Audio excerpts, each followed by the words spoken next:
ఏం చేస్తుంటారు మీరు? ఏం పని కూలి పని జగన్ గారి పరిపాలన ఎలా ఉంది? బాగుంది. బాగుందంటే ఏ విధంగా బాగుంది చెప్తారా? బాగుందంటే చెప్పలేనంత బాగుంది. అన్నీ బాగున్నాయి.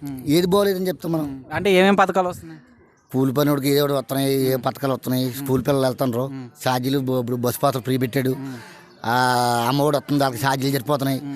డైలీ ఇద్దరు పిల్లలు స్కూల్కి వెళ్తుంటారు, మరి బయటికి వెళ్ళేవాడు వాళ్ళకి ఛార్జీలు సరిపోతున్నాయి. ఇంకేం కావాలి మనకి? అయ్యే కావాలా? పిల్లలు చదువు కావాలా?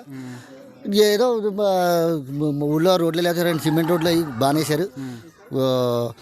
2-3 రోడ్లు అయితే అవి కూడా క్లీన్ చేశారు, బాగున్నాయి. ఇంకేం కావాలా మీకు? మీ ఇంట్లో ముసలి ఉన్నారు? ఉన్నారు, మా అమ్మ ఉంది. పెన్షన్ ఎంత వస్తుంది మీ ముసలి? 3000 ఎంత వస్తుంది. మరి వాళ్ళకి బెనిఫిట్స్ ఉన్నాయంటే 3000 ఇవ్వడం వల్ల? మరి బెనిఫిట్ లేదమ్మా, ఇప్పుడు మా అవసరం లేదు మా అమ్మకి.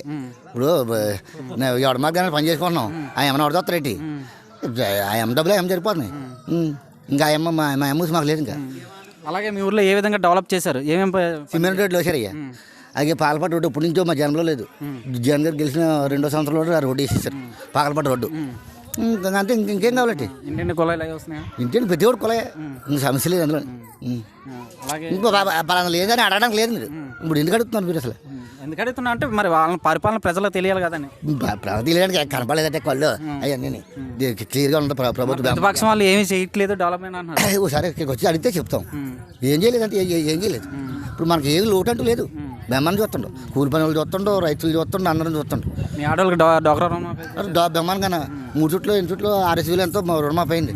అది చాలు, మన బతుక్కి 6,000కు 5,000 చాలు.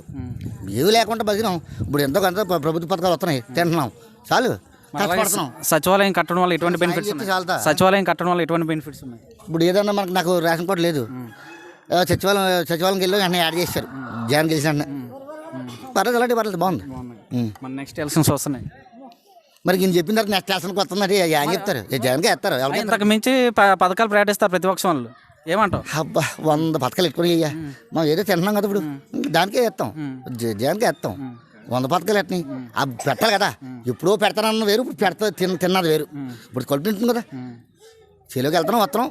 ఏదో మనకి ఆసరా ఆబోతుకి ఎంతో కొంత 10 రూపాయలు వస్తుంది గవర్నమెంట్ తరపుని, తింటున్నాం కదా. ఇప్పుడు మాలాంటి వాళ్ళకి వేరే పథకాలు లేకపోయినా వచ్చేళ్ళకి వస్తున్నాయి. ఆకలి వాళ్ళకి అన్నం పెడుతున్నారు కదా. ఇవాళ పేదోడు బతుకుతున్నాడు అంటే దానికి అర్థం ఉండదు కదా. జగన్ వల్ల కదా 4 మిత్రులు వెళ్తున్నాయి. మరి అతను మర్చిపోతామేంటి?